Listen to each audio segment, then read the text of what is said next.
Povo santo de Deus, cheguei depois de um longo período, sem as nossas lives.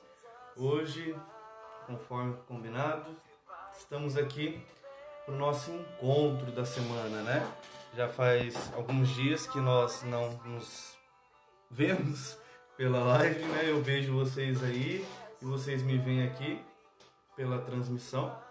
Mas hoje, com a graça de Deus, estamos aqui reunidos em nome de Deus para darmos continuidade à nossa reflexão a respeito da escatologia. Não sei se hoje muitos de vocês poderão estar acompanhando, mas vai ficar gravado aí. Aí depois, quem tiver possibilidade, assista por favor, Vamos fazer a nossa oração inicial, pedindo a luz do Espírito Santo para esses temas que são tão complexos, mas também muito bonitos, Rezemos em nome do Pai, do Filho e do Espírito Santo. Enchei os corações e acendei neles o fogo do vosso amor. Enviai o vosso Filho e fareis a face da terra. Oremos. Ó Deus, que instruíste os corações dos vossos fiéis, com a luz, fazer que apreciemos retamente todas as coisas. Cristo Senhor nosso. Amém. Então, que o Senhor dê da sua graça e a sua sabedoria para que assim possamos mergulhar no seu mistério de amor a nós revelado. Em nome do Pai, do Filho e do Espírito Santo. Boa noite, Marcelo. Boa noite, Wellington. Como é que vocês estão? Sejam bem-vindos. Hoje iniciamos, graças a Deus, no horário. Hoje não aconteceu nenhum imprevisto.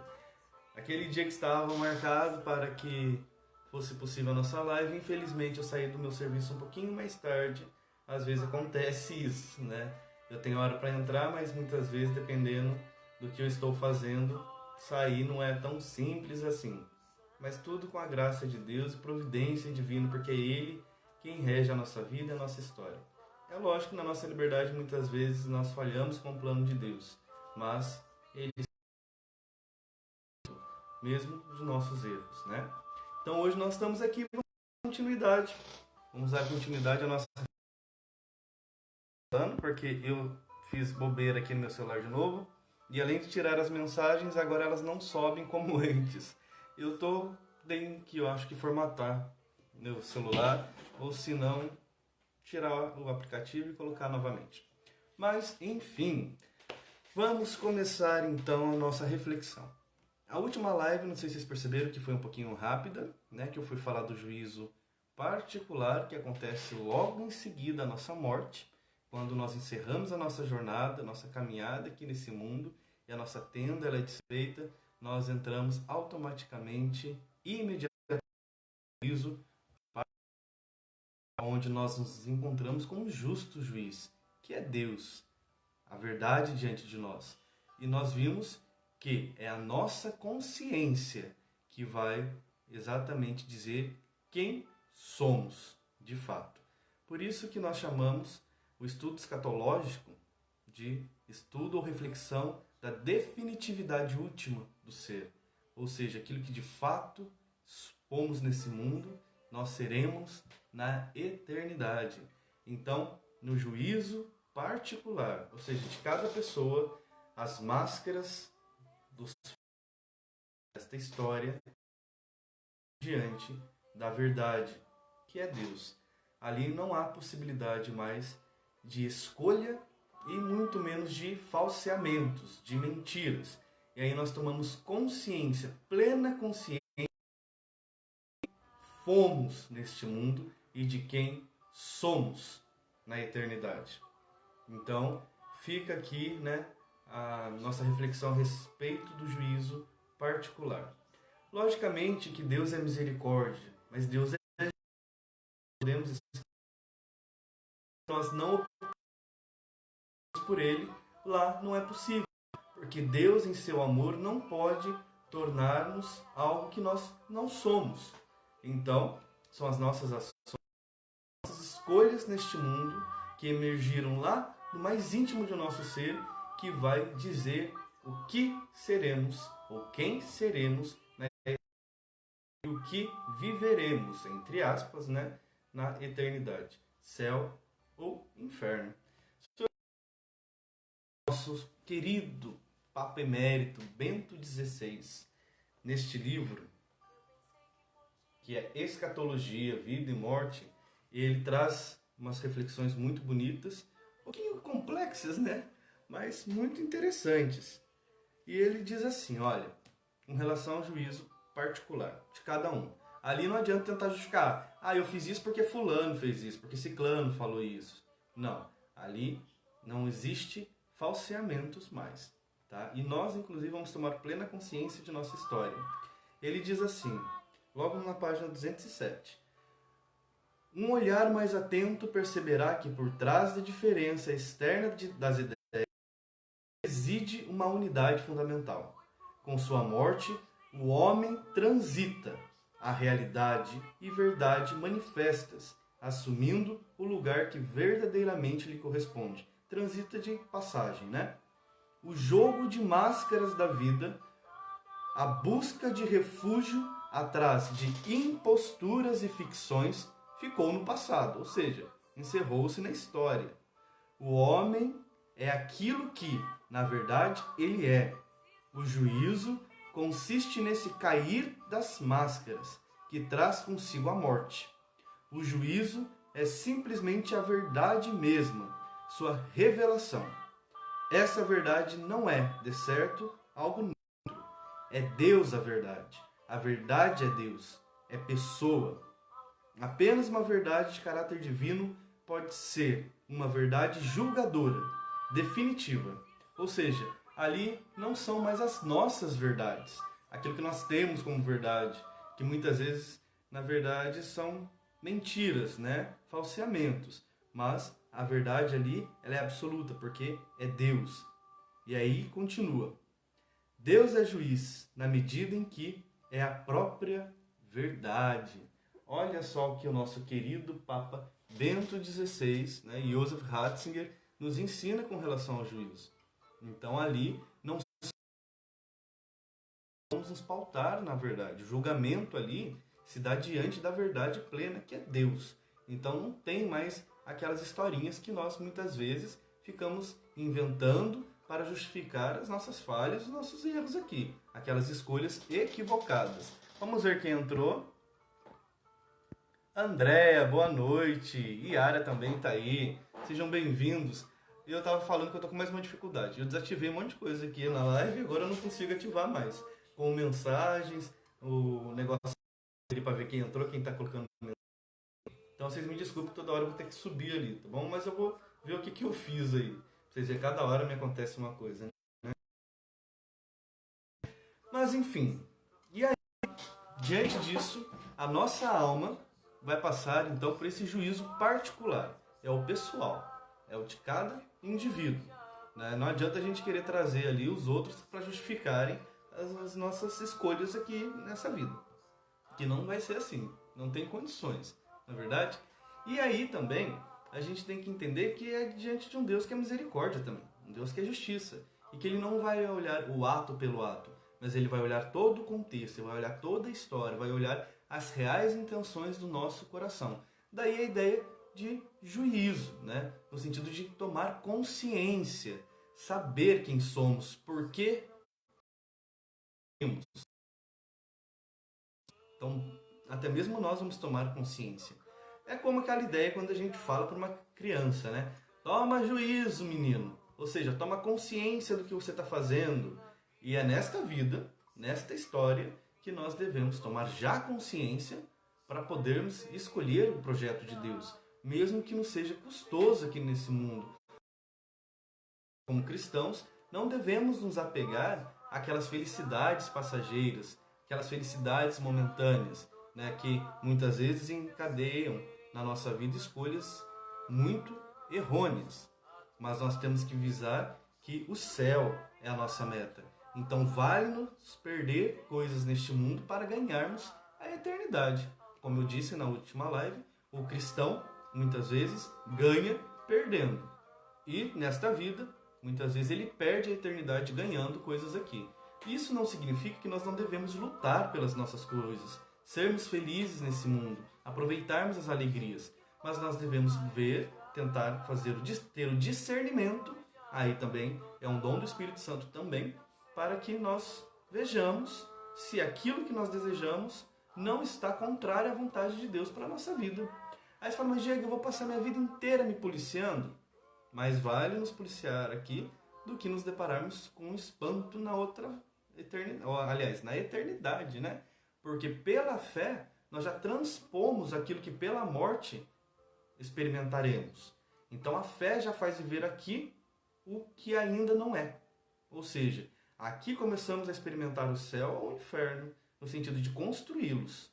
Então a fé nos remete a isso. Então a fé nos transpõe, nos coloca para além desta realidade passageira. Então devemos viver assim, né? Por exemplo, é engraçado, muitas vezes quando nós vamos pensar nas questões de ter medo de fazer escolhas, aquelas escolhas que nós devemos fazê-las, tendo em vista a vontade de Deus para a nossa vida.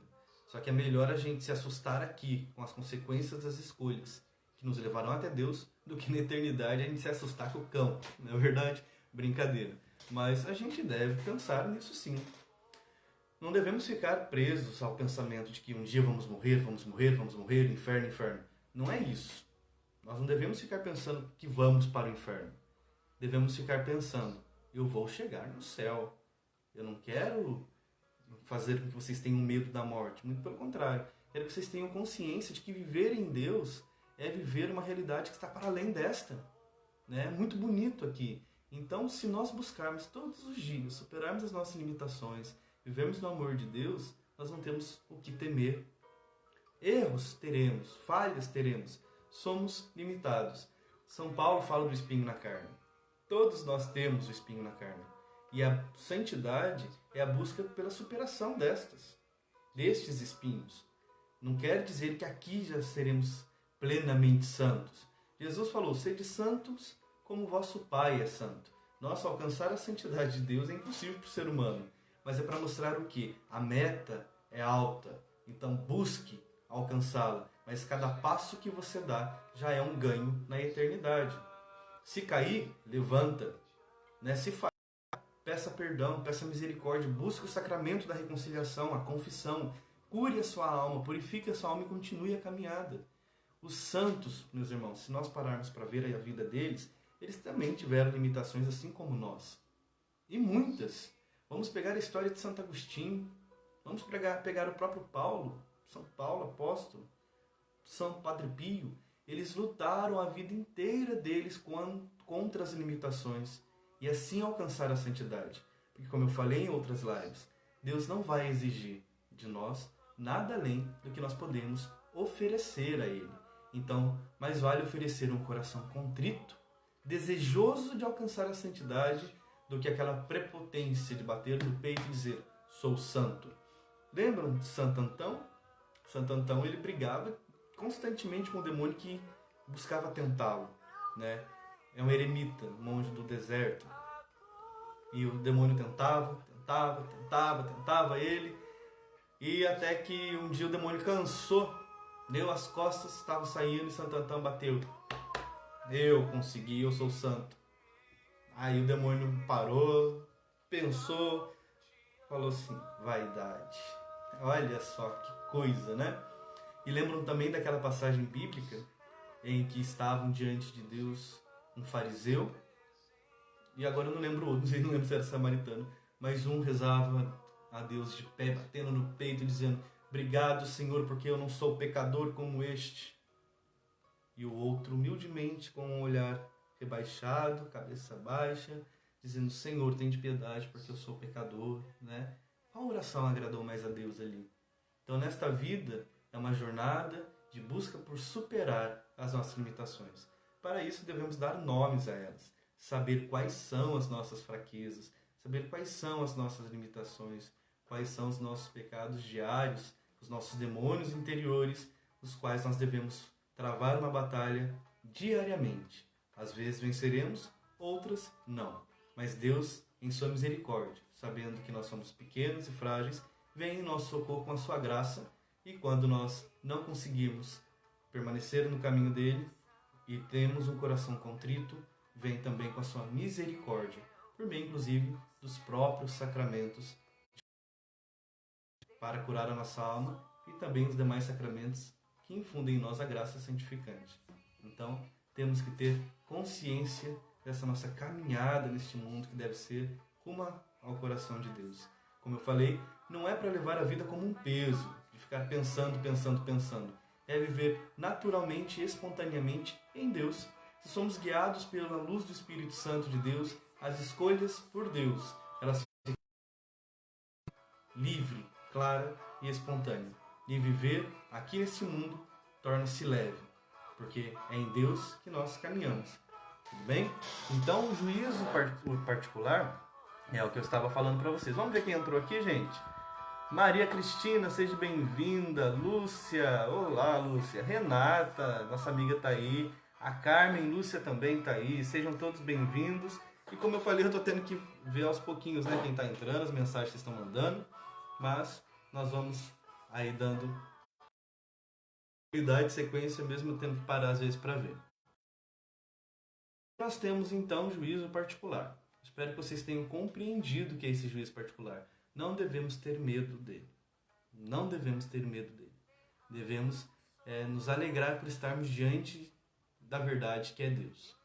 Mas, logicamente, a nossa consciência, a nossa história ganharão sua plenificação na eternidade, logo após a nossa morte. Então é o encontro da nossa alma com o nosso Deus. E aí deixaram uma mensagem na última live, falando assim: eu sempre quis saber se a nossa memória e se os nossos sentimentos nos acompanharão a nossa alma na eternidade. Sim, não digo os sentimentos, porque sentimento é algo humano. Então, é a nossa memória de tudo aquilo que vivemos, tudo aquilo que pensamos, escolhemos e sentimos estarão plenificados ali, de uma forma tão intensa que nós não conseguimos mensurar. Tudo bem? Mas também nós temos que entender que nós não caminhamos neste mundo sozinhos. Nós caminhamos nesta jornada com outros andarilhos, né, que compõem a nossa história, compõem a nossa jornada. E o que eles fazem fica em nossa memória e também afeta a humanidade como um todo. É o que nós chamamos de solidariedade da existência. E o que nós fazemos também ecoa pela história, assim como ecoará pela eternidade. O que nós fazemos hoje afeta indiretamente a todos os que caminham por este mundo. E muitas vezes as consequências dos nossos atos, elas perduram por muito tempo. Assim como também as memórias, os pensamentos, eles se propagam pela história. Assim sendo, nós temos aí uma realidade em que Deus ele precisa redimir tudo isso. Ele precisa justificar tudo isso. Eu vou explicar para vocês mais à frente.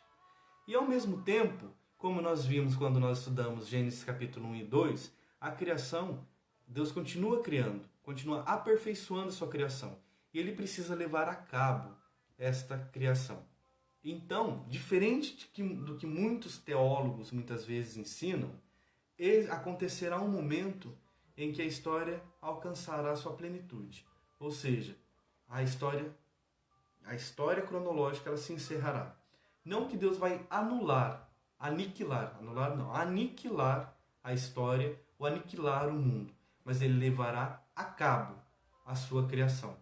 Ele levará a sua criação à plenitude. Então, a história se encerrará. O mundo mudará, mas ele renovará todas as coisas. Tudo que existe ganhará um novo sentido. Ele vai restaurar toda a criação. É o que diz a carta aos Efésios, quando coloca que todas as coisas serão recapituladas em Cristo Jesus. Recapitular significa colocar debaixo do senhorio. Recapitular, ou seja, colocar novamente debaixo da cabeça.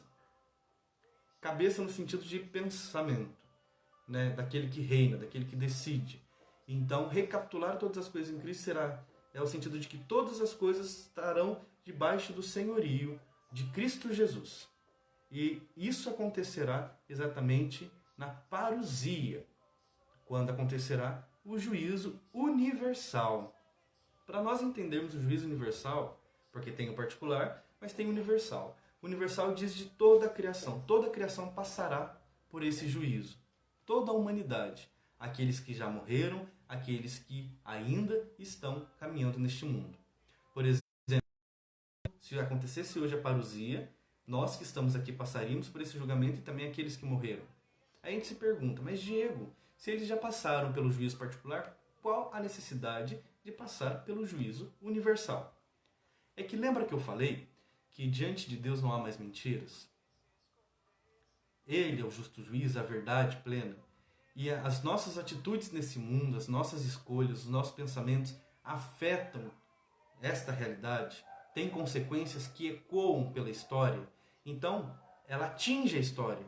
E a história precisa também ser redimida, salva. Não tem como Deus salvar a pessoa e não redimir a história, porque é nela que acontece tudo. E o que seria isso? Existem alguns motivos para que aconteça o juízo universal. São Tomás de Aquino, ele pontua alguns motivos, mas todos eles estão ligados à questão exatamente de restaurar a consciência da história. Por quê? Nesta vida existem máscaras, falseamento. Muitas vezes, para vocês entenderem, um exemplo bem concreto. Uma pessoa ela é condenada injustamente, ela é passada por mentirosa, ou nós acreditamos em verdades que não são verdades, com pensamentos filosóficos que perduram séculos e séculos, pensamentos sobre Deus, sobre pessoas, às vezes uma pessoa que aparentemente é boazinha, mas na verdade todas as intenções delas eram maquiavélicas. E a imagem que se tinha dela é uma imagem distorcida. Assim também como pessoas que morreram, foram mortas ou injustiçadas, e na história o nome delas perdura como criminosas, mentirosas, pessoas injustas e na verdade não são. Então, Deus vai restaurar a consciência da humanidade. Todos nós saberemos de tudo. Quem foi bom e quem não foi. Por que de todas as coisas. Nós vamos tomar consciência de tudo. Aí fica aqui o cuidado. As pessoas vão saber quem de fato você foi? Sim, saberão. Exatamente para justificar, para dar consciência plena de tudo o que circundou a história humana. E assim Deus vai colocando cada um no seu devido lugar, cada coisa no seu devido lugar, pensamentos que pareciam bons, nós vamos tomar consciência que não eram tão bons assim, ou bons. Deus vai mostrar para nós que realmente aquele ali era bom, mentiras que se passaram por verdades serão desmascaradas e verdades que não foram acreditadas virão à tona. Ou seja, o que estava escondido brilhará intensamente aos olhos de toda a criação. Então, Deus vai redimir a história. Olha só, é o que diz, o justo não perecerá pela verdade. O justo será justificado, é a justificação de tudo. Olha o que um salmo reza, muito interessante. Lá naquela época, quando eles não tinham nem consciência direito ainda. Vou ler para vocês, é o Salmo 109. Deus do meu louvor, não fiques mudo, porque boca maldosa e boca enganadora abriram-se contra mim. Falam comigo com língua mentirosa e palavras rancorosas me rodeiam, atacam-me sem motivo. Em troca da minha amizade, eles me acusam enquanto eu faço oração. Eles me fazem o mal em lugar do bem, o ódio em lugar do amor. Desperta contra ele algum perverso, um denunciador que esteja de prontidão à sua direita. Saia do julgamento como culpado e sua oração torne-se como crime. Que seus dias não tenham valor nenhum e que outro assuma o seu cargo. Seus filhos fiquem órfãos e sua mulher se torne viúva. Seus filhos se extraviem e passem a mendigar e procurem suas próprias ruínas. Que alguém se apodere de todos os bens dele e um estrangeiro lhe roube as posses. Que ninguém lhe mostre compaixão, nem sinta piedade de seus órfãos. Que sua descendência seja extirpada. e seu nome desapareça numa só geração. Que Javé se recorde da iniquidade de seus pais e o pecado que sua mãe quis que seja apagado. Que Javé os tenha sempre em conta, seja cortada e lançada sobre eles. Agir com bondade, perseguiu o pobre e o indigente, e até a morte com o coração batido. Ele amou a maldição, que ela recaia sobre ele. Não desejou a bênção, que ela se distancie dele. Ele se vestiu de maldição como de um manto, que é em suas vísceras, e seja como óleo em seus ossos, seja como roupa que o envolve, como cinturão que o aperta. Assim pague, Javé, aos que me acusam, aos que proferem o mal contra a minha vida. Tu, porém, Javé, meu Deus, trata-me segundo o teu nome. Liberta-me, pois o teu amor é favorável. É muito legal quando a gente vê e entende o sentido, né? O salmista não estava pensando nessa questão da escatologia tal como nós estamos vendo hoje, porque foi a revelação gradual. E hoje a igreja, ela traz para nós esses ensinamentos. Mas olha só, essa centelha que Deus colocou no pensamento dele, isso, né? Então, diante de injustiças, quantos de nós já não fomos injustiçados, não conseguimos nem nos explicar? Quantos de nós já tivemos nossos sonhos roubados por mentiras, né? E nesse mundo a gente quer justiça, justiça, e muitas vezes nós queremos uma justiça que na verdade é uma vingança. Quando a justiça cabe a Deus. Deus, Ele nos justificará no último dia. Então, na eternidade tudo virá à luz, né? Tudo será mostrado. A consciência universal, vamos dizer assim. Também quando eu digo consciência universal, tá bom? No sentido de que tudo virá à luz. E vamos tomar consciência de tudo. E cada um assumirá seu próprio lugar que escolheu aqui. É interessante isso aqui, olha, porque não se lembrou de agir com bondade. Quando nós temos que lembrar de agir com bondade? Neste mundo, para que no juízo particular as obras boas que fizemos aqui, as escolhas boas que fizemos aqui, não aquelas escolhas interesseiras. Eu vou agir bem porque senão vou perder o céu. Não. Eu vou agir bem porque eu amo a Deus. E amar a Deus também implica amar o irmão. Então eu devo agir nesse mundo com justiça e retidão, com a verdade, com misericórdia e com caridade. Né? Não esperando algo em troca, mas na gratuidade do nosso coração. Porque senão é interesseiro isso daí. Né? E aí até isso vai aparecer diante de Deus. Aqui ele continua. Ele amou a maldição, que ela recaia sobre ele. Não desejou a bênção, que ela se distancie dele.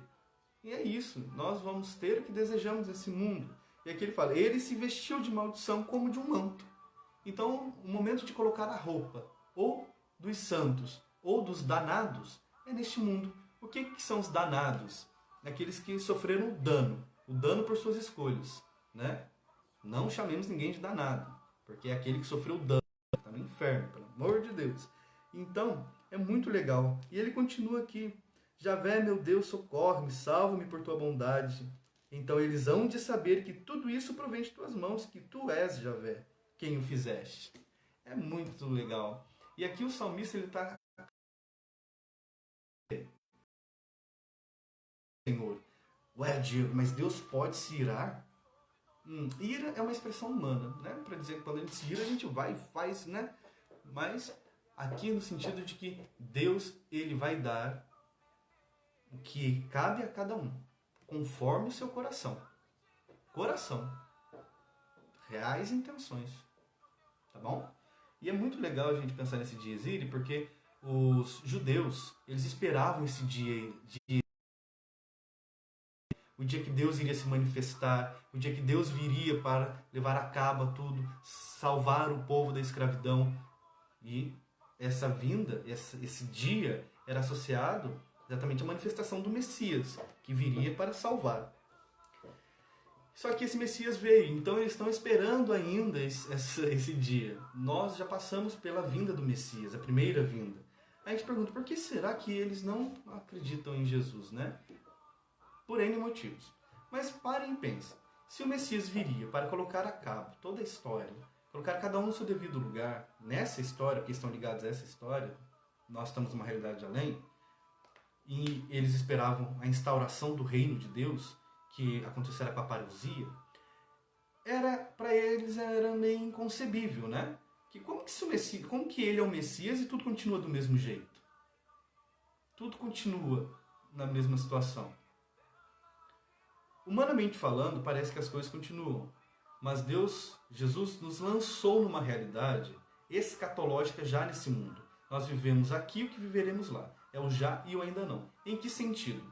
Existe o que nós chamamos de últimos dias, últimos tempos, que é o que a primeira vinda de Cristo, depois da sua ascensão, se iniciou, que é o momento que nós chamamos da economia sacramental. Então, Cristo, o evento veio, aconteceu, instaurou a salvação, redimiu a humanidade e agora segue o tempo em que a igreja caminha anunciando até que todos alcancem este conhecimento e tudo seja levado a cabo. Se nós pegarmos aqui Hebreus,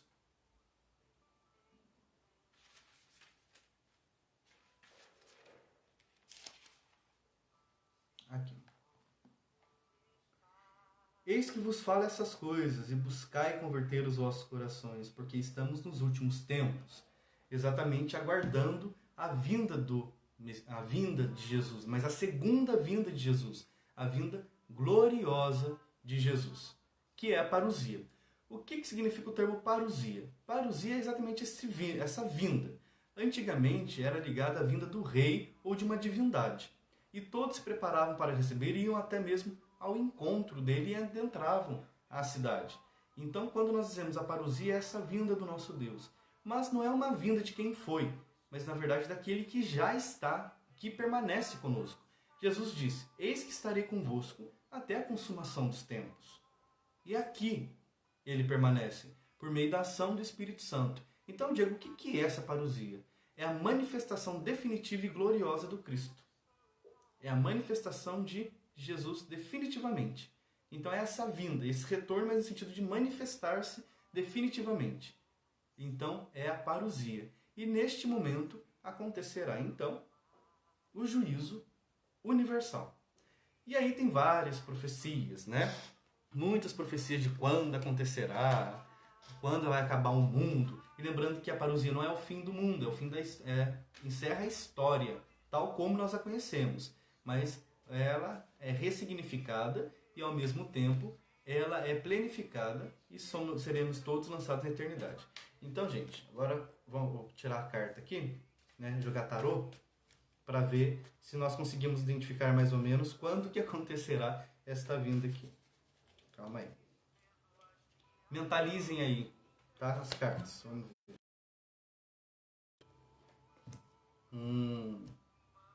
Olha só. 9/7/9. Que 9 seria esse, né? 3009, será? Brincadeira, gente. Na verdade, o baralho estava aqui, que meu filhado veio aqui em casa e queria jogar pife. Que ele chama de bife. Não, bife eu que falei para ele. Pife, né? Brincadeiras à parte. Mas, na verdade, não temos como saber quando acontecerá essa vinda de Cristo. Primeiro, deixa eu cumprimentar o povo. Oi, Kiko. Seja bem-vindo. Isamara, Claudinha. Vocês estão bem, gente? Irani também está aí com a gente. Então será um caos. Boa, Marcelino. Não será um caos. Por que não será um caos? Porque tudo será ressignificado em Cristo. Ele é o justo juiz. Ele que vai julgar todas as coisas. A nós não vamos ter capacidade de julgar mais como nós fazemos aqui. Levantar juízos das coisas. Porque nós também estaremos ali, entre aspas, expostos. Né? Mas ali será tudo ressignificado em Cristo. Não terá mais aquele sentimento de que isso, você fez isso pra mim, que não sei o que, Não é bem assim. Essa realidade de caótica quando alguma coisa é descoberta, né, que não era para ser até então, faz parte dessa realidade humana, da história marcada por sentimentos muitas vezes não tão bons. Então ali não é um caos. Pelo contrário, o caos é onde, entre aspas, é lógico, nós estamos caminhando.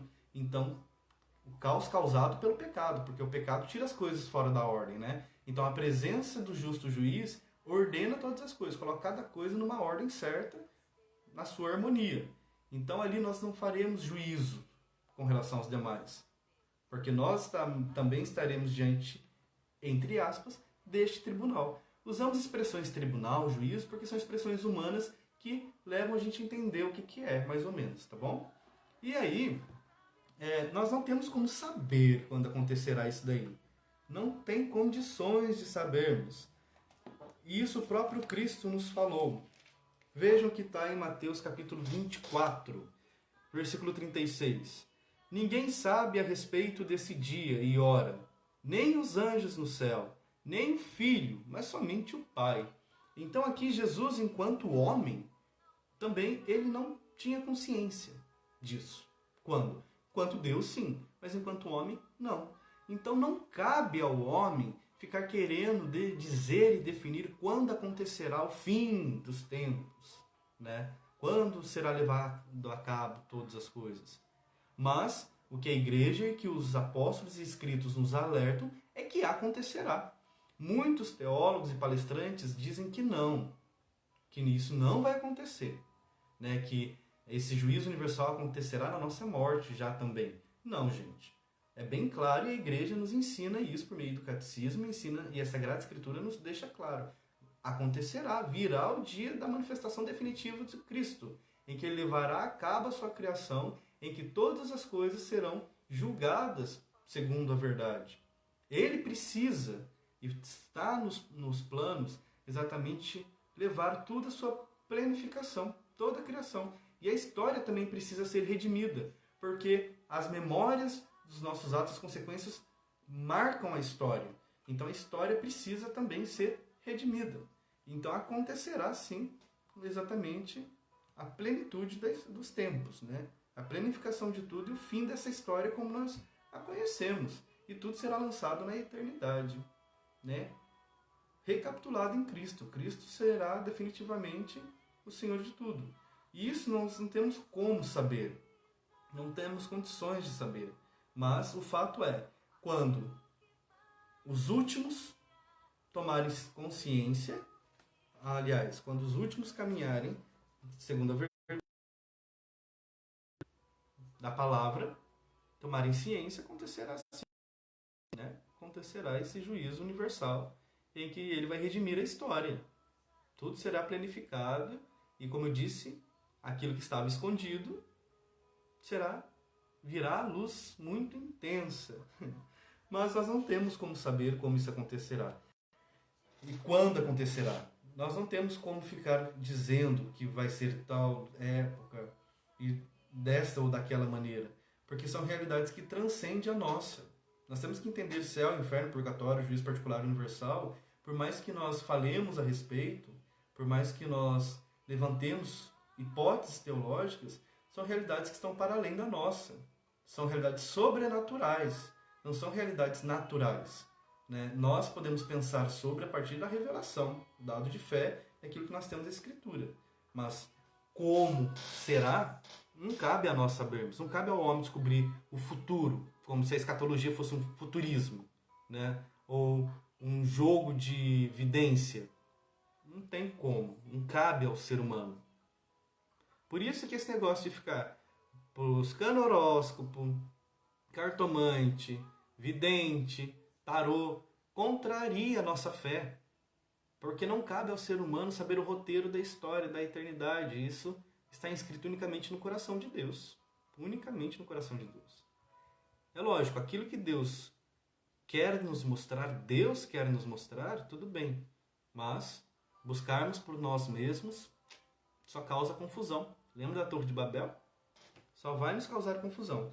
Mas o fato é que existem alguns elementos que acontecerá exatamente no dies irae, na parousia, né, quando Cristo vier, que se repetem, né, que as Sagradas Escrituras nos apresentam. Primeira coisa, esse dia acontecerá.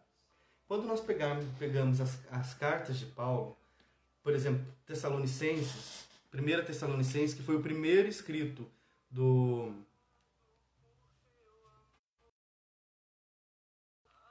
Ele fala assim, olha, capítulo 5. O dia do Senhor. Quanto a datas e a momentos, irmãos, não é necessário escrever-lhes, pois vocês sabem muito bem que o dia do Senhor virá como ladrão à noite. quando as pessoas estiverem dizendo que paz e segurança, então virá de repente sobre elas a destruição. Será como as dores do parto que vêm para a mulher grávida e não poderão escapar. Ninguém pode escapar a isso. E aqui também diz, na primeira carta a Timóteo, capítulo 4, o Espírito diz claramente que nesses últimos tempos, nós estamos nos últimos tempos, alguns renegarão a fé e darão atenção a espíritos sedutores e doutrinas demoníacas, por causa da hipocrisia dos mentirosos, que têm a consciência como que marcada ferro em brasa. Então, primeira coisa, acontecerá esse dia. Não como os judeus pensavam, com catástrofes e tudo mais, mas acontecerá esse dia, da manifestação definitiva do Senhor, que irá redimir toda a história. Segundo, acontecerá sim uma tribulação. Essa tribulação, a igreja enfrentará uma tribulação. A igreja será desacreditada. E isso não estou dizendo por fora, estou dizendo internamente. A igreja perderá muitos fiéis, ou muitos estarão dentro dela sem crer nela. Qualquer semelhança é mera coincidência, né? Mas acontecerá isso daí. O catecismo da Igreja Católica também diz disso, que a igreja passará por momentos de dificuldade, perderão fiéis, a sua verdade será questionada a ferro e fogo.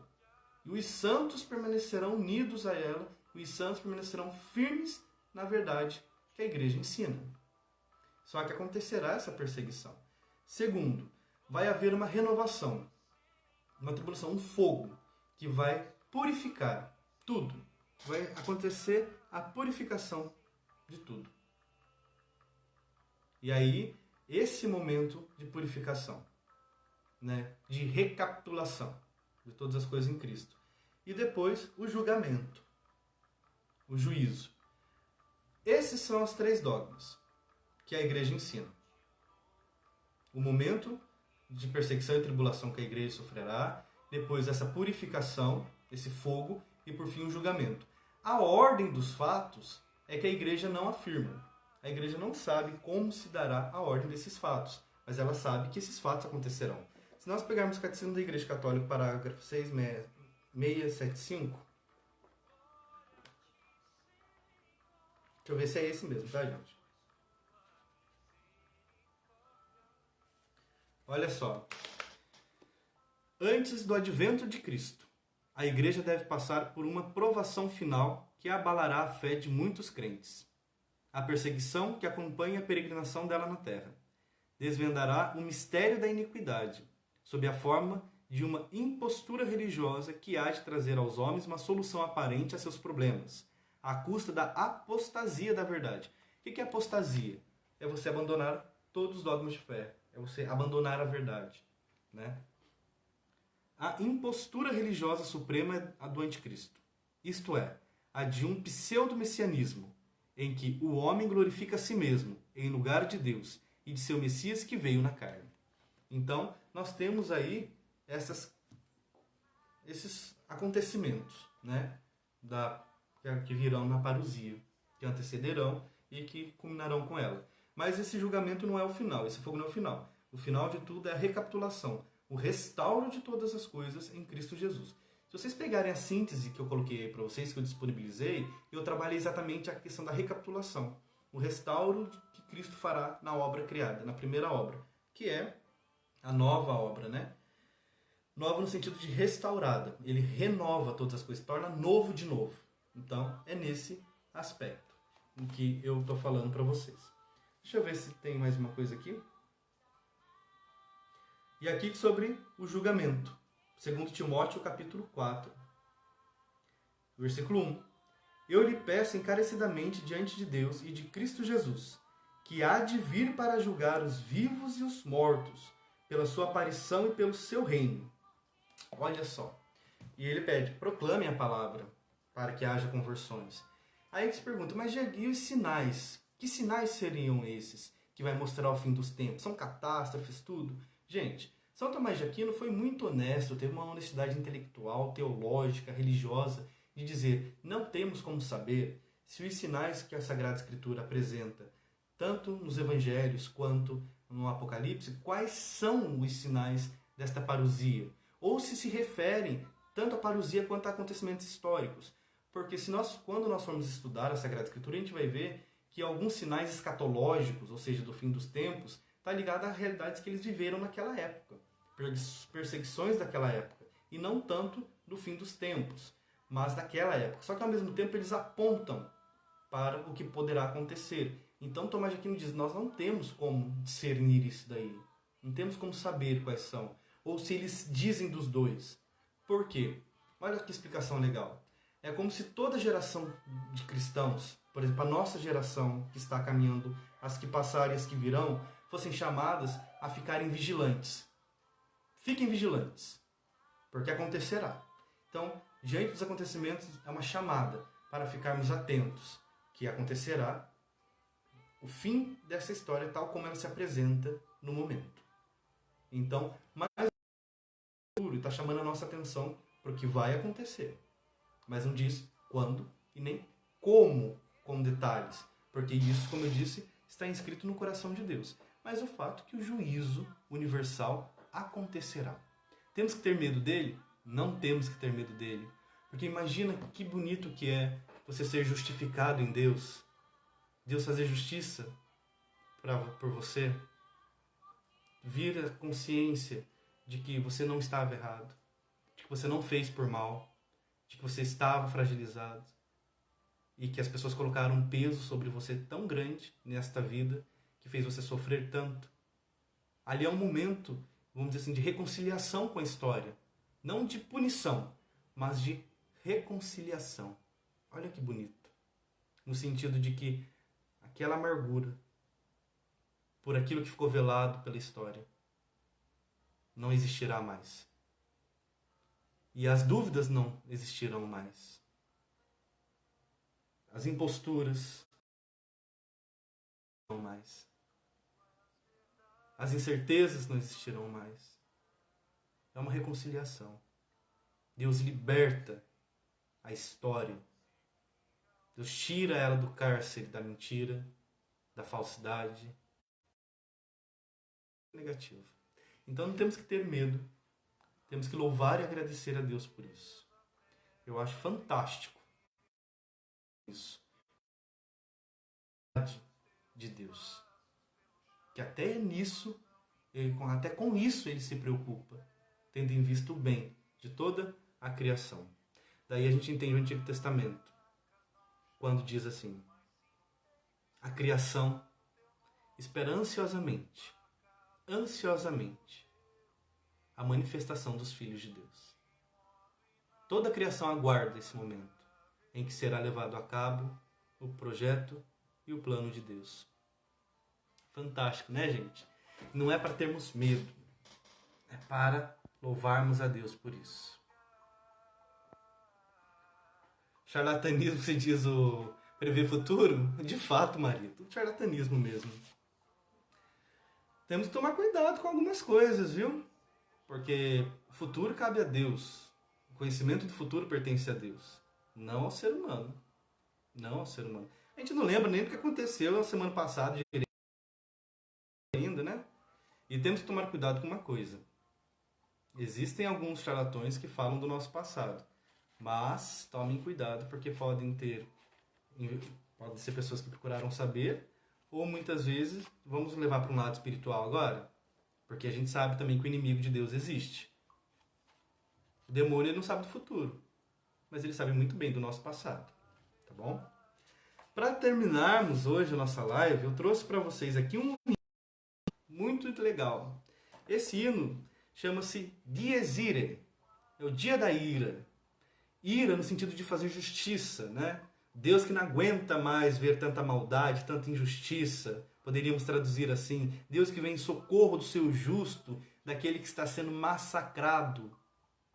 Ele que vem em nosso socorro, né? E aí, cabe a nós também um coração contrito, para que a gente também não leve as penas, né? Esse hino é do século XIII. Foi escrito por um frei chamado Thomas Celano. Ele foi um dos primeiros biógrafos, se não o primeiro, de São Francisco de Assis. E esse voz que eu tenho aqui comigo, esse hino, ele tinha entrado exatamente na sequência de comemoração dos fiéis defuntos, naquela missa dos fiéis defuntos. Assim como nós temos a sequência de Páscoa, sequência de Pentecostes, aqui também tinha essa sequência, que era entoado exatamente antes do Salmo, antes do Evangelho. E só que depois foi retirado, né? Foi retirado lá pela reforma litúrgica que aconteceu no Concílio Vaticano II, porque os responsáveis lá, os teólogos, o cardeal, o arcebispo responsável por rever todos os livros litúrgicos, ele começou a falar junto com a equipe litúrgica dele, com todo o respeito que ele merece, que esse hino é muito medieval, que coloca medo nas pessoas, né, que julga, é muito pesado. Mas a gente tem que entender, gente, com todo respeito, como eu disse a ele, que falar dessas coisas é também falar de uma verdade da nossa fé. Muitas vezes a gente fica naquela ilusão, só escutando Deus é justo, Deus é misericórdia, Deus é amor. Realmente, Deus é justo. Por ser justo, Ele coloca cada coisa em seu devido lugar. Deus é misericórdia?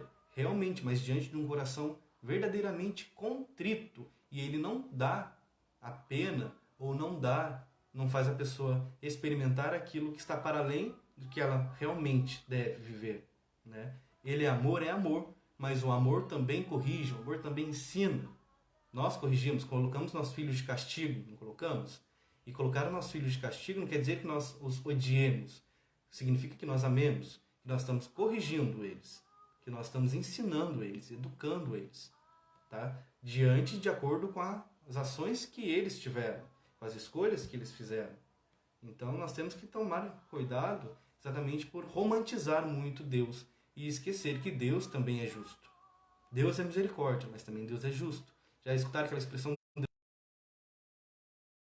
Mas Deus é amor, Deus é misericórdia. Até nisso, que respeita a nossa liberdade. E eu vou ler para vocês esse hino. Ele é extenso, mas eu vou ler comentando só algumas partes, tá?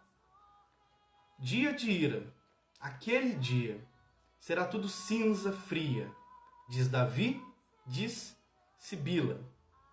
Ou seja, aquele momento em que Cristo virá, o justo juiz, o dia da justiça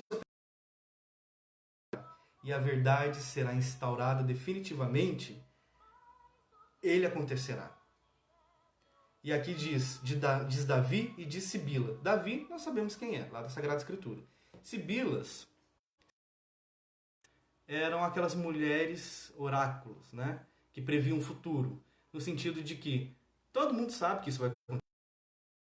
Todas as religiões sabem que tudo será levado a cabo, de uma forma ou de outra, independente de quais deuses creem. Sabem que essa realidade um dia vai acabar desta maneira com que ela se apresenta e será restaurada de uma outra maneira. Então, por isso que diz Davi e diz Sibila, que temor será causado quando o juiz tiver chegado, parousia. Correrão todos quando em meio ao eterno a trombeta ressoar. Ou seja, no momento em que Deus decidir, todos estarão diante do justo juiz. Todos, todos, todos, todos, todos. Morte e natureza se espantam. Criaturas se levantam e ao juiz responderão. Morte e natureza. Por quê? Até então, esse domínio da morte e da natureza, de colocar fim nessa realidade em nós, né, se espantarão. Porque, poxa, peraí, ele morreu, está ressurgindo, o que está fazendo aqui? Para mostrar o quê? A autoridade é de Deus. E a morte não coloca fim às coisas. A morte a lança numa outra realidade. Vai um livro ser trazido, está contido, onde um mundo é julgado. Um livro ser trazido. Que livro é esse? A memória de Deus, onde tudo está contido. Deus traz tudo em sua memória. Onde o mundo está julgado. Por quê? Porque as coisas, elas vão se revestindo daquilo que serão. Lembra que nós vimos no Salmo? Nós vamos nos revestindo de glória, de santidade ou de maldição. Quando Cristo se sentar, o escondido vai brilhar, nada vai ficar impune. Eu, tão pobre, que farei? Que advogado chamarei? Nem seguro, ou justo, nem o mais santo dos santos escapará deste momento. Porque os santos também tiveram, os atos tiveram consciência. E a santidade é a busca por superar as limitações, mas eles também tiveram. Peraí, mas já não teve o julgamento particular, já não estão na glória? Vai acontecer o julgamento universal ainda para eles? Sim, o julgamento universal é para redimir a história, como eu estava explicando. Mas como é que fica então? Se já estão na glória, já estão em Deus, ainda tem esse? Tem. Nós vamos entender isso daí na próxima live, quando formos falar de ressurreição da carne, que é quando acontecerá para os ímpios. A ressurreição do corpo. Não este, como nós pensamos. A gente vai ver isso. Não desta maneira, tá? Quero dizer assim. Rei tremendo em majestade, que salvai só por piedade, me salvai, fonte de graça. Recordai ao bom Jesus, que por mim foste a cruz, nesse dia me guardai. A buscar-me, vós cancelastes, pela cruz me resgatastes. Tanta dor, não seja vã. Então aqui, ele pergunta, quem vai ser meu advogado? O meu advogado é o próprio juiz, é o próprio Cristo em sua misericórdia. Lembrem-se, o ressuscitado é o crucificado é o ressuscitado. O juiz é o crucificado que ressuscitou, que passou pela experiência da vida, que passou pela experiência da história e conhece e compreende o coração humano. Continua. Justo juiz, juiz justo no castigo, sede bom para comigo, perdoai-me nesse dia. Pela culpa se enrobustece o meu rosto, ouvi a prece, e poupai-me, justo Deus. Um coração contrito, devemos ter um coração contrito diante de Deus já aqui nessa história. Porque este coração contrito que se apresentará a Deus na eternidade. Então aqui é o momento de nos revestir dessa contrição, de nos arrependermos de nossas falhas. O que é um coração contrito? É aquele, sabe quando você pega um vaso, quebra, depois você moe, até virar pó? É lembrar-nos de que somos pó, somos pequenos, frágeis diante de Deus. A Maria perdoando e ao ladrão na cruz salvando, vós me deste esperança. Cristo é nossa esperança, nosso Salvador. Meu pedido não é digno, mas Senhor, vós sois benigno. Não me queime o fogo eterno. No rebanho, dai-me abrigo, arrancai-me do inimigo, colocai-me à vossa destra. Quando forem os malditos para o fogo eterno aflitos, entre os vossos acolhei-me. Entre os santos acolhei-me. Não me coloquem entre os malditos. Ou seja, os danados, aqueles que sofreram a pena da eternidade devido às suas escolhas nesta terra, nesta vida. De um espírito contrito, escutai-me, Senhor, o grito, tomai conta do meu fim. Lacrimoso aquele dia, quando em meio à cinza fria, levantar-se o homem réu. Libertai-me, ó Deus do céu, bom pastor, juiz piedoso, dai-me prêmio, vós, viva o esplendor da Trindade, entre os... Muito legal esse hino, e que vem em conta do que nós estamos falando. Então, meus irmãos, fica aqui. Se nesta vida fomos injustiçados, não do que é justiça. Muitas vezes nós confundimos vingança com justiça e justiça com vingança. Devemos buscar a verdade. Se precisar se posicionar diante de algo, se defender, se defenda, já nesta vida. Porque você precisa defender a sua dignidade. Mas lembrando que a verdade e a justiça, elas alcançarão a plenitude em Deus. E se nesta vida a justiça não acontecer por falhas humanas, a de Deus não falha. Não falhará. Cuidemos de nossos atos, busquemos a Deus a cada instante. Não tomemos esta vida como um peso, mas como um dom de Deus para escolhermos Ele a cada momento. Vivamos, pois, intensamente a vontade de Deus na nossa vida, porque ela nos traz paz e felicidade, que não estão condicionadas a esta realidade. Nossa, rimou. Vou copiar isso depois. Brincadeira, gente. Olha a vaidade. Benza a Deus. Deus me liberte deste mal. nós devemos buscar com um coração contrito um Deus que é misericordioso, porque Ele conhece as nossas limitações. Mas é aqui nesta história que devemos nos reconhecer pequenos. Se cairmos, levantemos, continuemos a jornada em Deus. Peçamos perdão, busquemos a reconciliação pelo sacramento da confissão e voltemos à identidade a cada dia. Mas lembrando que é na liberdade, na nossa liberdade, que construímos o céu ou o inferno que vamos viver lá na eternidade. Tá bom, meus queridos? Fique aqui. Espero que vocês tenham compreendido o juízo particular e o universal. Não tenham medo. Com o coração contrito e esperançoso, porque o juiz é o Cristo Jesus, o que conhece a nossa limitação, mas também que é verdade. Amém? Que Deus os abençoe. Me desculpem ficar tanto tempo assim, longe de vocês, né? Está sendo um tempo bem complicado, porque creio eu que vocês também devem estar passando por isso. Nós estamos tendo que nos readaptar por conta da pandemia, então o meu serviço está um pouco exigente, porque nós perdemos alguns funcionários, infelizmente. Então a carga aumentou, então a semana foi um pouco puxada. Mas nós não vamos deixar nunca de ter a nossa live na semana. Eu sempre vou estar avisando vocês. E eu vou colocar aí uma enquetezinha para perguntar quais dias é melhor para vocês. Nós vamos fazer a nossa live 3 vezes na semana. Aí eu vou pedir para vocês escolherem, tá bom? Qual o melhor dia para que nós façamos. Eu vou firmar esses dias e aí eu vou começar também. Se eu ver que naquele dia eu não poderei fazer a live ao vivo, eu gravo e coloco aí para vocês não ficarem sem o conteúdo do dia. Espero que vocês estejam gostando. Espero que também esteja ficando claro. Qualquer dúvida, por gentileza, coloquem aí que eu esclareço. Não fiquem com dúvidas na cabeça. Se estudarem, ouvirem algo diferente, falem, por favor. Não vou ficar chateado. Muito pelo contrário. Como eu falei, não sei de tudo. Eu busco estudar todos os dias. Mas também sou limitado, não conheço tudo. Se tiverem algum conteúdo interessante, apresente para nós. E aí eu vou procurar saber sobre ele para tratá-lo aqui. Tá bom? Deus abençoe. Vou colocar a enquete aí, vocês escolham os dias da nossa live. Foi bom estar com vocês hoje. Eu estou gostando, acostumando a ficar aqui. Deixa eu só ver quem entrou por fim. Estefânia, Tatiana. Sejam bem-vindas e tchau para vocês também, né? Estou me despedindo já também. Mas tá aí o conteúdo depois para quem quiser assistir desde o começo. Que Deus tenha misericórdia de nós e derrame sobre nós seu amor.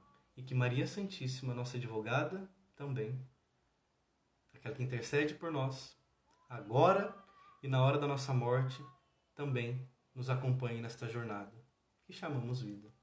Em nome do Pai, do Filho e do Espírito Santo. Amém.